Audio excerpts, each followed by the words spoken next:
சபா மருவாட கீழே மாடி நாங்கள் ரெண்டாம் மாடி மொட்டை மாடி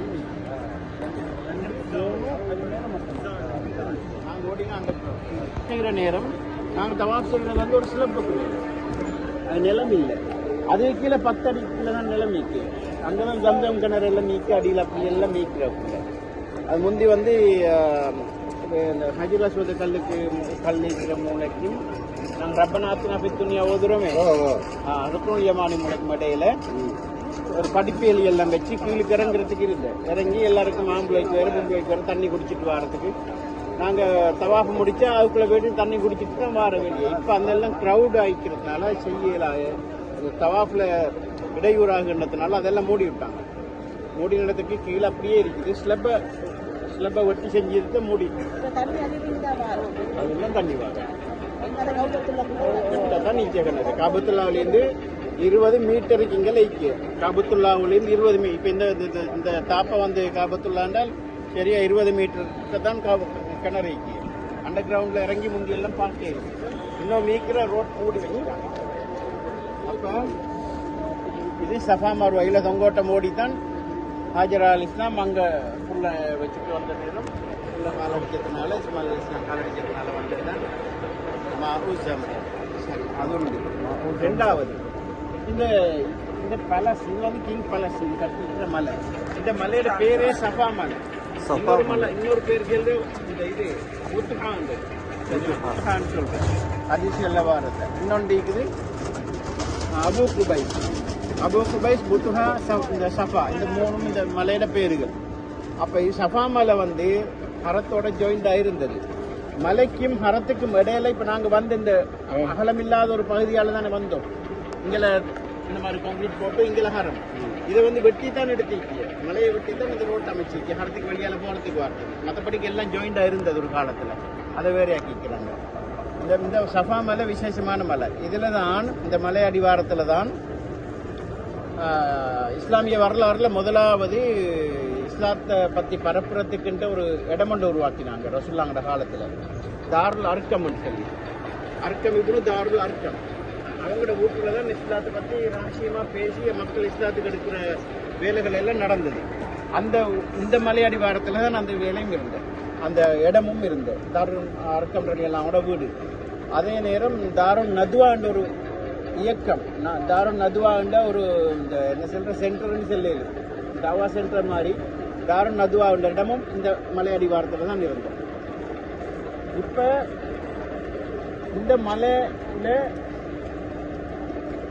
அந்த அன்பிர் அஷீரத்தக்கல் அக்ரபீன் என்று தாவா சம்பந்தமா இஸ்லாமிய அழைப்பு சம்பந்தமான முதலாவது குர்ஆன் ஆயத்துள்ள இறங்கினார். அன்பிர் அஷீரத்தக்கல் அக்ரபீன் அவங்களோட நெருங்கின குடும்ப உறவினர்களை அழைச்சி அவங்களுக்கு இஸ்லாத்தை பற்றி சொல்லுங்க என்று குர்ஆன் ஆயத்தாங்க. அப்போ நபி ஸல்லல்லாஹு அலைஹி வஸல்லம் அவங்க அந்த விஷயத்தை மக்களுக்கு சொல்லணும்ன்றதுனால அவங்களோட கோத்திரங்கள் எல்லாத்தையும் பேர்கள் எல்லாத்தையும் சொல்லி அழைச்சி இந்த இடத்துக்கு கூப்பிட்டு இந்த சஃபா மலைக்கு எல்லாரும் வந்தாங்க. அதில் Abu Jahl, Abu Lahab, Utba, Utaiba, Shaiba அப்படி எல்லாருமே வந்தார். அவங்கெல்லாம் விசேஷமான ஆட்கள்கள். அதில் ரசூலுல்லாஹ் ஒரு கேள்வி கேட்டாங்க. இந்த மலைக்கு பின்னால் ஒரு கூட்டம் ஒன்று வரும், அது உங்களை தாக்குறதுக்கு வருகுது அப்படின்ட்டு நான் இப்போ உங்கள்கிட்ட சொன்னால் நீங்கள் நம்புவீங்களான்னு கேட்டேன். எல்லாரும் சொல்லிட்டாங்க, நீங்கள் அல்-அமீன் அஸ்-சாதிக், நீங்கள் உண்மையாளர், அடுத்தது நம்பிக்கைக்குரியவர். நீங்கள் சொன்னால் நாங்கள் நம்பத்தான் வேணும்ட்டாங்க. அவ்வளோ ரசூலுல்லாஹ்வோட நம்பிக்கை இருக்குது.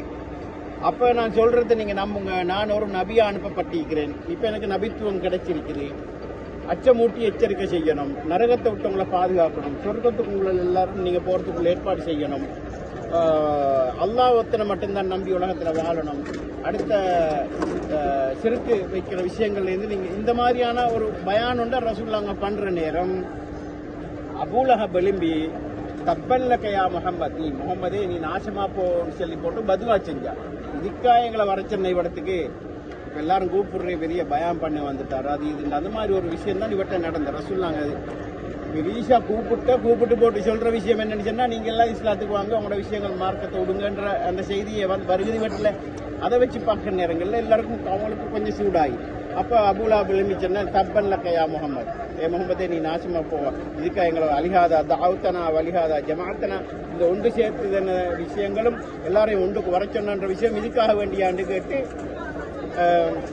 ஒரு மண்பொடி ஒன்று கைக்கு அள்ளி ரசூலாங்களுக்கு வீசி எறிஞ்சு. அப்போ ரொம்ப பெரிய கவலை ரசூலாங்களுக்கு. அந்த கவலை இருக்கிற நேரம் அல்லாஹ் தஆலா ஒரு விஷயம் ஒன்று இறக்கினான். தப்பன்லக்கையா முகம்மது தானே, அதே வசனத்தை வச்சு தப்பத் யதா அபி லஹபி வ தப் மா அக்னா அன்ஹு மாலுஹு வ மா கஸப். அடுத்தது உண்டு சயஸ்லா நாரன் தாத்த லஹப். அபூ லஹப்ட பேர் வருகிறது. சயஸ்லா நாரன் தாத்த லஹப். இப்ப நாங்க இந்த சம்பவத்தை நான் இப்ப சொல்ற வரையில இப்ப நீங்க ஓதுற டைம்ல தாத்த லஹப்னா அபூ லஹப்ட பேர் தான் இது வாரன்றது பெருசா தெரியும்.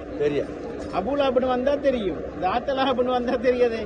அப்ப இப்ப விளங்கு உங்களுக்கு அந்த சூரத் ஓதின பட்சத்துல இது இறங்கின இடம் இதுதான். இந்த ஆயத்து இறங்கின இந்த மலையில தான். தப்பத் யதா, இப்ப ரசூலுல்லாஹ்களுக்கு தப்பன்லக்கையா முஹம்மதுன்னு தானே சொன்னேன். அதே வசனத்தை அந்த இலக்கண அடிப்படையிலே அல்லாஹ் தஆலா தப்பன் என்ற வார்த்தையை வச்சு தப்பத் யதா அபீ லஹப், யதான்ற ரெண்டு கை, அபூ லஹப்ட ரெண்டு கையும் நாசமாகட்டும். அவன் உழைச்ச உழைப்புகள், அவனோட சம்பாத்தியம், அவனோட குடும்பம், அவனோட வருமானம் எல்லாம் இழிவாகட்டும், நாசமாகட்டும் என்று அல்லாஹ் தஆலா ஒரு குர்ஆன் ஆயத்தை இறக்கினார். தப்பத் யதா அபீ லஹபி வ தப் மா அக்னா அன்ஹு மாலுஹு வ மா கஸப். அவன் உழைச்ச பணங்கள் எல்லாம் அவனுக்கு எந்த விதமான பிரயோஜனத்தையும் கொடுக்காமல் இருக்கட்டும். அடுத்தது அக்னா அன்ஹு மாலுஹு வ மா கஸப் சயஸ்லா நாரன் ذات லஹப். அபூ லஹபுக்கு அவனுக்கு அதாவது கொழுந்து விட்டு எறியக்கூடிய நெருப்பு தான் அவனுக்கு கடைசியில் அவனுக்கு மௌத்து வாரிடம் கொழுந்து விட்டு எறியக்கூடிய நெருப்பு. கொழுந்து விட்டு எறியக்கூடிய நெருப்புல தான் அவனுக்கு ஷாவு வரும் என்ற அடிப்படையிலையும். வம்ரஅத்துஹு, அவனோட மனைவி ஹம்மாலத்தல் ஹத்தப், உம்மு ஜமீல் அவரோட பேரு, மனைவியோட பேரு ஹம்மாலத்தல் ஹத்தப். அப்படின்னா விறகி சமக்கக்கூடியவள் என்று பட்ட பேருண்டையும் அல்லாஹ் தஆலாவுக்குள்ள சாட்டி அந்த பொம்பளை பேரை சொல்லி அவளை பட்ட பேரா சாட்டினது ஹம்மாலத்தல் ஹத்தப்.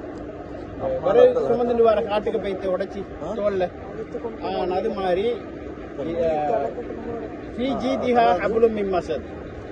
அவங்களோட கழுத்து, அவளோட கழுத்துல முறுக்கேறப்பட்ட கயிறு தான் அப்படின்னா எங்கே சரி தூங்கி சாகுவாள் என்ற அர்த்தத்தில் அல்லாஹ் தஆலா முழு குடும்பத்தையும் இழிவுபடுத்தி அந்த ஆயத்துக்குள்ள ஷோர்ட்டா சொல்லிட்டான். அப்ப முழு குடும்பம் இழிவாகியாச்சு. இந்த ஆயத்து இறங்கின மலை இதுதான், சஃபா மலையில வச்சுதான் இறங்கினது. இப்ப ரசூல் ஸல்லல்லாஹு அலைஹி வஸல்லம் அவங்க போயிட்டாங்க. இவங்களை எல்லாம் இப்ப ரசூலுல்லாஹ் ஒரு அளவு திருப்தி என்னன்னா இலக்கேஷனத்துக்கு நானும் முயற்சி வாங்கி கொடுத்துட்டேன் நல்லா கிட்ட மாதிரி திருப்தி அவங்களுக்கு போயிட்டாங்க. எங்க போனாங்க? அவங்க வீடு எங்க தெரியுமா? அங்க தெரியுது அந்த பச்சை டவர் ஒன்று மாதிரி அது இருக்குது, அந்த ஜன்னல்கள் போட்ட வீடு உண்டு அந்த அந்த தெரியுது, அதுதான் ரசூலுல்லாஹ் பிறந்த இடம். ஒரு ஜன்னல் 2 3 4 5 6 7 8 9 10 11 ஒரு 12 ஜன்னல் தெரியுது. அந்த பில்டிங்க்கு மேலதான் அந்த பச்சை இருக்கு. இப்ப விளங்குதா? அதுதான் ரசூலுல்லாஹ் பிறந்த மௌலிதுன் நபி, ரசூலுல்லாஹ் பிறந்த இடம், வளர்ந்த இடம், நபித்துவம் கிடைச்சங்காட்டியும் இருந்த இடம். தாவத்து கொடுக்கறதுக்கு பள்ளிக்கு வந்தது ரசூலுல்லாஹ். பள்ளிக்கு வந்தா ஹரத்துக்கு நுழையிற பாபு சலாம் ஆல சஃபா மர்வாவுக்கு இடையில பாபு சலாம் இருக்கிற இந்த மட்டும் சரியா அடைச்சிட்டு வேலை செய்யறாங்க. பாபு சலாம்ன்றது இந்த மட்டும் தான் நினைக்கி. இந்த பாபு சலாம் வாசலால ரசூலுல்லாஹ் அந்த வீட்டுக்கிட்ட இருந்து பாபு சலாம் வாசலால இதை கேட்கணுமே. இந்த வந்தத்துல பிரயோசனம் நடந்தது அநியாயம், அவ்வளவுதான். நாங்க ரசூலுல்லாஹ் நடந்து வாராங்க, பாபு சலாமால தொழுகிறதுக்கு எப்பயுமே பள்ளிக்கு நுழைவாங்க. அபூஜஹல்ட ஊடு இதான் அந்த அந்த நம்பர் மாறி மாறி உழுது பச்சை அவடத்துல இருந்து பிடிச்சது இங்க வரங்காட்டியும் இவ்வளவு நீட்டமான பெரிய வீடு அபூ ஜஹல்ட வீடு. அபூ ஜஹல்ட அபூ லஹப்டே இல்ல, இதுக்கு சம்பந்தப்பட்டவர், இந்த விஷயத்துக்கு சம்பந்தப்பட்டவர் அபூ லஹப். அது வீடு வந்து நின்று அபூ ஜஹல். அபூ ஜஹல்ட மனைவி என்ன செய்யறான்னு சொன்னா, சம்பவத்துல கேள்விப்பட்டிக்குதான் ரசூலுல்லாஹ் போற ரோட்ல முள்ளுகளை போட்டு மணலுக்குள்ள முள்ளு மேலால இப்படி வச்சுட்டு போற ரசூலுல்லாஹ் போயிட்டு மிதிப்பட்டத்துல காலில் முள்ளு. இந்த கேஸ் எந்த நாளும் அவள் செய்யற அவங்களோட வேலையே அதுதான். அடுத்தது அபூஜஹல் என்ன செய்வான்டா, பழைய ஒட்டகத்தை இப்ப நேற்று அடுத்த ஒட்டகம்னுங்களே அட குடல்கள் எல்லாம் வீசி தண்ணிப்பாங்க. அவன் போயிட்டு ஆக்களை போட்டு அந்த குடல் 2 3 தேடினுவான்னு சொல்லி அதை கொண்டு வந்து ரசூலுல்லாஹ் போயிட்டு சஜிதா செய்யற நேரம் கோங்காட்டி சஜிதா செய்யங்காட்டி இருந்து போட்டு அதுக்கு பிறகு கையை தட்டி விட்டு போடுண்டு அது பிறகு வைத்து 2 பேர் அப்படி போட்டுருவாங்க. மாட்டோட குடையிலே கண்டிக்கு தானே மனுஷனு தூக்கி ஒட்டக குடையில் அதை போல 2 மடங்கு அதை போட்ட ரசூலுல்லாங்க எழும்பவே இல்லை சஜிதா ஒளிந்து. அதை திருப்பி சஹாபாக்கள் யார் சரி கூட்டாளிகள் வந்து கண்டு அதை ஓரமாக்கி விட்டது பிறகுதான் ரசூலுல்லாங்க எழும்புவாங்க. அந்த அளவு அநியாயம் செஞ்சவன் தான் அபூஜஹல். சொந்த எல்லாம் குடும்பம் தான், ஆனா இஸ்லாத்துக்கு வரல. அதனால அப்ப இவர் அந்த அளவு அநியாயம் பொம்பளையும் செய்யற மாப்பிளையும் செய்யற. ரசூலுல்லாஹ் பள்ளிக்கு வர விட்டுறல இவடத்தால. அதை என்ன சரி ஒரு இடையூறு செஞ்சுட்டே தான். அந்த விஷயம் எல்லாம் நடந்த இடம் இதுதான். தப்பத் எதா சூற இறங்கிச்சு தானே. அப்போ ரசூலுல்லாஹ் வீட்டுக்கு போயிட்டாங்க தானே. அபூலஹப் என்ன செஞ்சான் தெரியுமா? அபூலஹப் இந்த எங்களுக்கு இப்போ குடும்பத்தையே இழிவுபடுத்தி எங்களுக்கு குர்ஆன்லேயே ஆயத்து வந்துட்டு. அரபிகளுக்கு அரபு தானே தெரியும் பாசை. குர்ஆன்ல வந்தால் உடனே தெரியும். எங்களுக்கு இவ்வளோ இழிவுபடுத்தி வந்துட்டுதுன்னு சொல்லி கோபத்தில் அபூலஹபோட மகன் 2 பேர், இந்த உத்துபா உத்தைபா 2 பேரும் மகன்களை கூப்பிட்டு சொன்னா, ரஸீ ஃபீ ரூஸிக்குமா ஹராமுன் இன் லம் துத்தல்லிகா. முஹம்மது ஸல்லல்லாஹு அலைஹி வஸல்லம் அவங்களுடைய உம்மு குல்சூம் ருக்கையா 2 மகள்கள் இல்லை. உம்மு குல்சூம் ருக்கையா அந்த 2 பேரையும் உத்துபாவுக்கும் உத்தைபாவுக்கும் கல்யாணம் பேசி வச்சிருந்தேன். அந்த காலத்தில் 2 பேருக்கும் கல்யாணம் பேசி வச்சிருந்தேன். ரெஜிஸ்டர்ஸ் பதிஞ்சு வச்சிருந்தேன். ஆனால் வீடு கூடி வாழல. கல்யாணத்தை பிறகு எடுப்ப முடி வைக்கிறப்ப ரெஜிஸ்டர் பண்ணி அந்த மாதிரி தான் நடந்தது. நிக்காஹெல்லாம் முடிச்சுட்டு நாங்கள் பிறகு கல்யாணத்தை முடிச்சு வச்சுக்கோம்ட்டு வச்சிருந்த கட்டத்தில் தான் இந்த சம்பவம் நடந்தது. அப்போ இந்த சம்பவம் நடந்ததோட அபூலஹப் கோபம் வந்துட்டு இவங்களோட சம்பந்தத்தனம் வச்சுக்கணுமான்ட்டு ஒரு கோபம் இருந்தானே. இப்படியெல்லாம் வந்தது. சம்பந்தத்துக்கே பொருத்தம் இல்லைன்னு சொல்லி போட்டு மகன்கோ 2 பேரையும் கூப்பிட்டு 2 பேரையும் தலையில் கையை வச்சு ரஸீ ஃபீ ரூஸிக்குமா ஹராம், நீங்க எங்கட புள்ளலா இருந்தா அவங்களுக்கு நாங்க செலவழிக்கணுமா இருந்தால் அவங்கள போய் 2 பேரையும் தலாக் சொல்லிட்டுவாங்க. தலாக் சொல்லிட்டு வாங்கன்னு சொன்ன அர்த்தம் என்னன்னா கல்யாணம் முடிஞ்சு அப்படின்னா கல்யாணத்தை எடுக்கல, நிக்காகும் ரெஜிஸ்டரும் முடிஞ்சு. அப்ப அப்புறம் மாப்பிள்ள மௌத்தானா அந்த பொம்பளை தான் ஆயிக்கணும். அப்ப ரசூலுல்லாஹ் என்ன செஞ்சாங்க, அந்த ரசூல் இவன் சொல்றான் என்னண்டா, அந்த 2 பேரை நீங்க தலாக் செல்லலண்டா நான் உங்களை மகனா கணக்கெடுக்க மாட்டேன், என் குடும்பத்தில் இங்கே இருக்க மாட்டோம், உங்களுக்கு நாங்கள் செலவழிக்கிறோம் இல்லைன்னு சொல்லி மகன்கள்கிட்ட சொன்னா மகன்களுக்கு இன்னும் கொஞ்சம் சூடாயிடுது. அதில் உத்துபான்னு சொல்லக்கூடியவன் அவசரமா ஓடி போயிட்டு இல்லை முழு குடும்பத்தையும் இழிவாக்கி இப்படி இவங்க செய்த வேலைன்னு ரசூலுல்லாஹ் வீட்டுக்கு போயிட்டு ரசூலுல்லாஹ் வெளியே கூப்பிட்டு எடுத்து இழுத்து கொலர்கிட்டால இந்த ஷர்ட்டை இப்படி இழுத்து பிடிச்சி ஆட்டி அதைச்சி திட்ட வேண்டிய எல்லாம் திட்டி பதுவா செஞ்சு ஏசி இழுத்து பனியை பரட்டி உதஞ்சி உடம்பு ஜுப்பாவெல்லாம் கிளீர் அளவுக்கு இழுத்து அதற்கு ரசூலுல்லாஹ் ஒன்றும் பேசல. அட்டிச்சு இந்த காலால் உதச்சி விட்டு வந்துட்டான். அப்போ வார நேரம் ரசூலுல்லாஹ் சொன்னாங்க ஒரு வார்த்தை, ஸல்லல்லாஹு அலைஹி கல்பா, உனக்கு அல்லாஹ் தஆலா ஒரு சிங்கத்தை சாட்டுவானாக வேண்டி அப்படி சொன்னாங்க. ஏன்னா கோபம் வார இந்த மாதிரி அநியாயம் செஞ்சு பற்றி இது ஒன்றை பார்த்துருக்கேன் அப்படின்னு சொல்றேன். இதோட உனக்கு ஏமோண்டு வாரேன் அப்படி சொல்றேன். அவங்க ரசூலுல்லாஹ்களை கட்டிப்பட்டதோட வந்து ஸல்லல்லாஹு அலைஹி கல்பா அல்லாஹ்வோட சேர்த்து சொல்லிட்டாங்க, யா அல்லாஹ் இவனை நீ கவனிச்சுக்கொண்டு. அதே மாதிரி என்ன செஞ்சா தெரியுமா, இவங்க எல்லாரும் வியாபார கோஷ்டி அடிக்கடி வியாபாரங்களுக்கு போற ஷாம் தேசத்துக்கு ஈஜிப்டுக்கெல்லாம் போற. அப்ப ஷாம் தேசத்துக்கு இவங்க வியாபாரத்துக்கு போற நேரம் ஒரு நாள் அந்திப்படுற நேரங்கள் எப்படியும் ஷாம் தேசத்துக்கு போறதுக்கு ஒரு 5-6 நாள் டைம் எடுக்கும். இடையில ராவல தங்கி தான் போறேன். முதலாவது நாள் தங்க போற இடத்துல ஜர்கா செல்ல ஒரு காட்டு பிரதேசம், அதுல போயிட்டு தங்குறாங்க. ஆனா மிருகங்களோட சத்தங்கள் கேட்குதான். அப்ப அந்த நேரம் என்ன செஞ்சுக்கு, இப்ப மிருகங்களோட சத்தங்கள் கேட்டா இவங்க நெருப்புகளை அப்படி எரிஞ்சு இதை வரவிடாம பாதுகாத்துக் கொள்வாங்க. அந்த காலத்துல அவங்களோட அந்த பழக்கங்கள். அப்ப அவங்களோட சாமானிய சக்திகள் எல்லாத்தையும் மக்காவில் உள்ள பொருள்கள் எடுத்துன்னு போறது, ஷாமில் உள்ள ஷாமில் திருப்பி எடுத்துன்னு வர்றது பண்டமாட்டு வியாபாரங்கள். அப்ப இந்த மாதிரி சாமான் முடிச்சுகள் எல்லாம் கொண்டு போய் ஒட்டகங்கள்ல இருந்து இறக்கி கீழே வச்சுட்டு ஒட்டகங்கள் ஒரு ஓரமா படுக்க வச்சு அதுக்கிட்ட சாமான்கள் எல்லாம் வச்சு அது உள்ளுக்கு தான் மக்கள் தங்குறது படுக்கிறது எல்லாம் செய்யறது. அவங்க பாதுகாப்புக்கு வேலி மாதிரி அதெல்லாம் போட்டுக்கொள்வாங்க. அப்படி இருக்கிற கட்டத்துல எல்லாருக்கும் தூக்கம், ஆனா இவனுக்கு தூக்கம் போகுது இல்லையா. என்னன்னு சொன்னா இவன் தூக்கம் போச்சுன்னா சிங்கம் தெரியுது கண்ணுக்கு வீசுண்டு விழுகிற மழை. இவனுக்கு கடைசியோட காட்டியும் தூக்கம் போகல, எல்லாரும் நிம்மதியா தூக்குறா. அப்புறம் 7 எழுப்பிங்க வாங்களே, என்ன ஒரே சிங்கம் காணப்படுகிறது என்னன்னு தெரியாது. பயமாயிட்டு ஸல்லல்லாஹு அலைஹி கல்பாண்டு முகமது சென்னதான் மட்டும் அதுவும் தெரியா அப்படின்னு இவனுக்கு இப்ப மனசு போகுது. அதுதான் போல இது வீட்டுல விஷயம் வேற ஒன்றும் இல்லைன்னு திரும்ப அவனுக்கு படுக்க வையலாம் போயிட்டு எல்லாரும் எழுப்பி சொன்னானாம், என்ன நடுவுல போட்டுட்டு நீங்க எங்க சைட்ல கொஞ்சம் கவர் பண்ணிட்டு படுங்க. அப்படி படுத்த நேரமும் எல்லாருக்கும் தூக்கம் போகுது, இவனுக்கு தூக்கம் போகுது இல்லையா. அது கொஞ்சம் இவன் முழிச்சுட்டு இருக்கிற நேரமே இவன் கண்ணுக்கு முன்னால சிங்கம் கொண்டு வருகிறான். சரி, அப்ப எனக்கு விஷயம் நடக்கத்தான் போகுதுன்னு நல்லா தெரியும். சிங்கம் வந்து ஒட்டகங்களை மெதுவா கடந்து, அதுக்கு பின்னால சாமான்களை கடந்து, அதுக்கு பின்னால இவனோட மற்ற சகாக்களை எல்லாரையும் கடந்துன்னு வந்து நடுவுல வந்து இவர தலையை அப்படியே கவ்வி எடுத்து சிங்கம் கவ்விண்டு போயிட்டு இவங்க எல்லாரையும் தாண்டி தூரமா போயிட்டு கடிச்சு கொதறி அப்படியே போட்டு ஆள் முடிச்சு. அப்ப அபு உத்துபாவுக்கு வந்த ஷாவு எதால ரசுல்லாங்களை உதச்சி பரட்டி துப்பால கிழிச்சிட்டு வந்ததுனால அந்த மாதிரியான சம்பவங்கள் நடந்த இடம். அவனை ஒண்ணு செய்ய போகல. இந்த 2 பேரும் சொன்னாலும் இதுல ஒரு ஆள் உரமாயிப்பார். யார் சரி என் சரி கேமன் வந்தா 5 விழுந்து ஒத்தரிப்பார், மற்றவர் கொஞ்சம் சைலண்டா இருக்கு. அப்படி ஆயிக்கும் நினைச்சேன். நீங்க யார் உரமோ தெரியும், உங்களுக்கு தான் தெரியும். அப்படியா அது கொஞ்சம் சரி கொஞ்சம்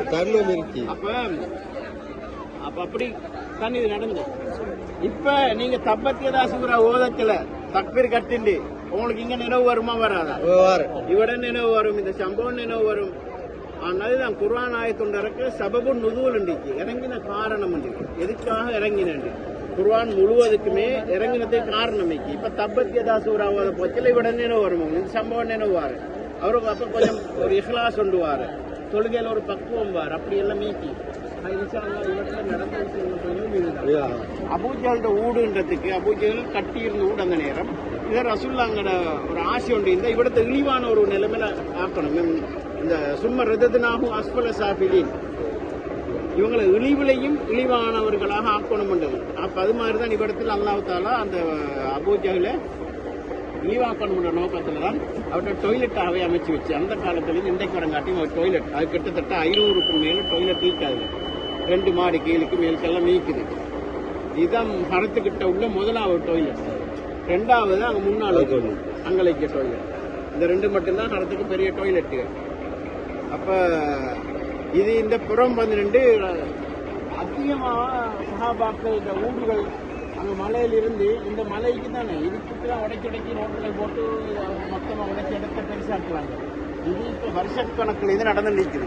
இப்போ நான் வந்து 95ஆம் ஆண்டு என்ன முதல் ஹஜ்ஜி 95லேருந்து எனக்கு ஒரு 20 வருஷம் நான் தொடர்ந்து விடாமல் வந்திருக்கேன். அதிலிருந்து ஒரு 2-3 வருஷம் நான் ஹஜ்ஜிக்கு வரல, உம்ராவுக்கு வந்தேன். இப்போ இன்றைக்கு வரங்காட்டி ஒரு 32 வருஷம் தொடர்ந்து வாரேன். எனக்கு அதனால இங்கே என்னென்ன இருந்தவங்க எல்லாம் எனக்கு தெரியும். அப்ப அந்த பழக்கம் நீக்க. அப்ப இந்த மலையில இருந்த அவ்வளவுமே ஊடுகள் தான், எல்லாம் சஹாபாக்கள் இருந்த ஊடு அவங்கள மலைக்கு மேல. அப்ப அந்த இடத்துலயும் சஹாபாக்கள் அதுக்கு பிறகு போயிட்டு அதுக்கு பிறகு தாபீன்கள் வந்து அதுக்கு பின்னால் தபு தாபீன்கள் வந்து கடைசியில அரபிகளோட ஊடுகளாக இருந்தது. இவற்றில் இருந்ததெல்லாம் மக்கா வாசிகளான ஹபஷி கருப்பு அரபிகள். மக்காவுல உள்ள அஸ்லி அரபி வந்து வெள்ளை அல்ல, ஹபஷிகள் பிலால் அலி அவங்களோட ஃபேமிலிகள் தான் கருப்பு ஹபஷிகள். அவங்க இருந்த ஊடுகள் தான் ஹரத்துக்கிட்ட. இவங்களை இப்ப நான் நினைக்கிறேன் ஒரு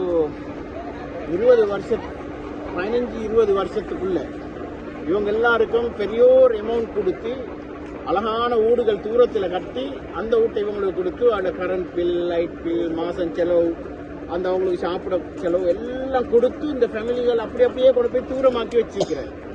இதோட தொடச்சி பெருசாக்குறதுக்கு எலும்புறதுக்கு காலக்கடை கொடுத்து ஒத்தரும் எலும்பில்லை. போவாங்களா மக்காவில் இந்த மாதிரி ஒரு இடம் ஒன்றில் போக மாட்டாங்க. அதுக்காக அவங்களுக்கு முழு செலவுகளையும் அரசாங்கம் பொறுப்படுத்தி வேறு இடங்களில் கொண்டு போய் கட்டி கொடுத்துட்டு இவரத்துக்கு இப்போ ஊடு சரியில்லை. இப்போ ஒரு 2 வருஷத்துக்கு முன்னால 1 வருஷத்துக்கு முன்னால கொஞ்சம் ஊடுகள் இருந்தது. இப்போ அது கூட இல்லை. கண்ணமலை மதியனால நல்லா இந்த கொஞ்சம் ஓரளவு மனசுக்குள்ள ஐக்குதானே. இப்ப நாங்க கடைசியா போய் தங்களை பார்த்துட்டு போவோம். இந்த சின்ன பிள்ளைகள் புதைச்ச இடம் ஐயாமுல் ஜாஹிலியா டொய்லெட் பார்க்க போறீங்க. டொய்லெட் எதுக்கு பாக்குறது? நீங்க எதுக்கு டொய்லெட் பார்க்க போற?